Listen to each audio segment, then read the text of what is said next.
ஒன்று ரத்த சோகையை வந்து பார்த்தீங்கன்னா நண்டு வந்து தடுத்துரும். நண்டுல ரத்த சிவப்பணுக்களுடைய உற்பத்திக்கு வந்து பார்த்தீங்கன்னா தேவையான வைட்டமின் B12 வந்து பார்த்தீங்கன்னா வளமாக நிறைந்திருக்கு. எனவே நண்டு சாப்பிட்டு வந்தால் ரத்த சோகை வந்து பார்த்தீங்கன்னா ஏற்படுவதை நம்ம குறைச்சிடலாம்.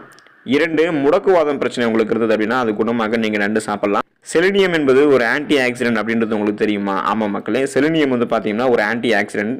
இது வந்து பார்த்தீங்கன்னா மற்ற ஆன்டி ஆக்சிடென்ட்களோட சேர்ந்து விஷத்தன்மை உள்ள அழுத்தத்தை வந்து பார்த்தீங்கன்னா தடுத்துரும். மேலும் ஆய்வு ஒன்றில் வந்து பார்த்தீங்கன்னா செலினியம் வந்து பார்த்தீங்கன்னா உடலில் குறைவாக இருந்தால் அது மூட்டுகளுடைய வீக்கத்தை ஏற்படுத்துவது, கடுமையான வலியையும் ஏற்படுத்தும் என்று வந்து பார்த்தீங்கன்னா சொல்கிறாங்க. ஆகவே செலினியம் நிறைந்த நீங்கள் நண்டு சாப்பிடும்போது உங்களுக்கு செலினியம் உடலில் அதிகமாக இருக்கும். முடக்குவாதத்தில் வந்து பார்த்தீங்கன்னா நீங்கள் விடுபடலாம். 3 உங்களுடைய வளர்ச்சியை வந்து பார்த்தீங்கன்னா அதிகரிக்கும். நண்டில் இருக்கக்கூடிய புரோட்டீன் வந்து பார்த்தீங்கன்னா ஒருவருடைய வளர்ச்சிக்கும் எலும்புகளுக்கும் வந்து பார்த்தீங்கன்னா மிகவும் இன்றியமையாதது. எனவே வந்து குழந்தைகளுக்கு நண்டு கொடுப்பது மிகவும் நல்லது. மேலும் நண்டு சாப்பிட்டால் முடி, நகம், சருமம் போன்றவற்றையும் வந்து பார்த்தீங்கன்னா நம்ம ஆரோக்கியமாக வச்சுக்க முடியும். 4 வலிமையான